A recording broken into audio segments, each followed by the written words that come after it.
So guys, I just finished off a session myself, Rogue Echo bike, and then the Concept row and ski. But I'm going to hit some running now. Just want to touch on a warm-up we should do for running rather than going straight out and whacking into it. So a lot of people, they go to run, they just leave their house and go straight into the run, or else they do a few static stretches and then go straight into it.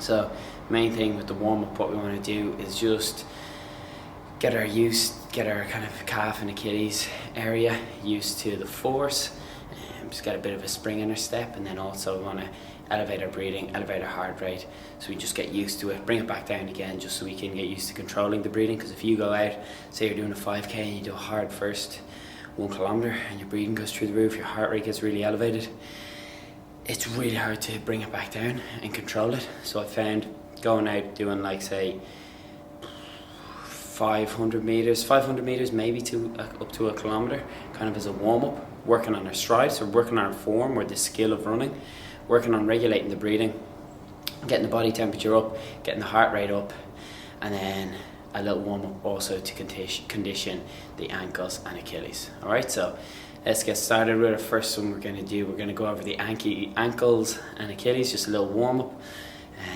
for the calf area, and then you can add in maybe a little bit of a tempo run at 500 meters. I'm not going to be able to show you that tempo run, but I'll show you the first part of the warm-up, which is what you should do, number 1, and then number 2, move on to the tempo run. So here's the angle. First one we're going to do is going to be for the back of the calf, so the soleus and gastrocnemius, and that's what you'd know as your calf muscles. And then the next part is going to be for the front towards your shin, for your anterior tibialis. Problem area for a lot of people if they haven't done running before, if it's not conditioned, because it doesn't really get that much stimulus or work on a day-to-day basis. So first one, very simple.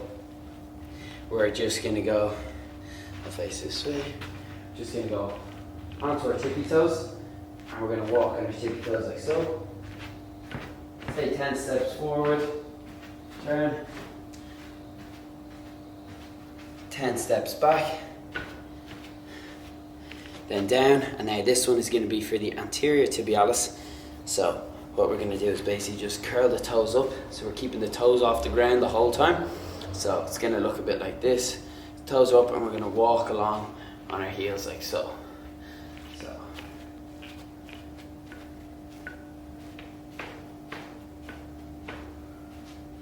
And a few steps back.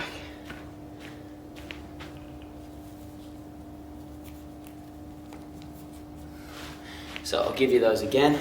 So this is for the soleus, gastrocnemius. So this is for your calves.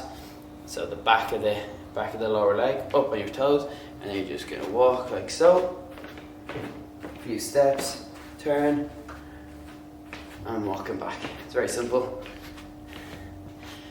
And then for your front of your calf, the shin even, the anterior tibialis, curl the toes off the ground and walk in on your heels, legs straight, a few steps, turn, and walk back. So basically you can do a few rounds of those, say maybe 10 meters each way, 5 rounds. It just gets blood into the calf area, and doing them consistently will or can help kind of prevent injuries. And if you're not used to running and you go out and you just pound the streets and with poor running form, and you could get issues here. So this one tends to help a lot, just warms up that area. So they're the main 2 exercises I do prior to running. Then the next part of your warm-up is you're going to go out and run, say 500 to 1 kilometer. Really work on your stride. You're fresh here. Don't worry about speed. Worry about keeping the breathing relaxed and keeping the stride. You'll find if you can work on keeping your stride, regulating your breathing, you'll cover the ground a lot quicker. Running will be a lot more effortless, and it won't feel as horrible.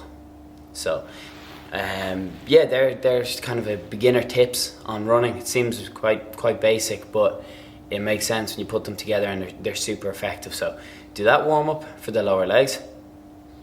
Then next part of your warm up, the interval run, or tempo run, whatever you want to call it, with a huge focus on form, breathing.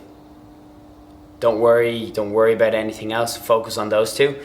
Do those. Give yourself maybe a minute or two, and then go hit your run, whatever it is. If it's a 5k run, if it's repeat 400s, mix it up, but always incorporate that kind of warm up, and it's pretty beneficial.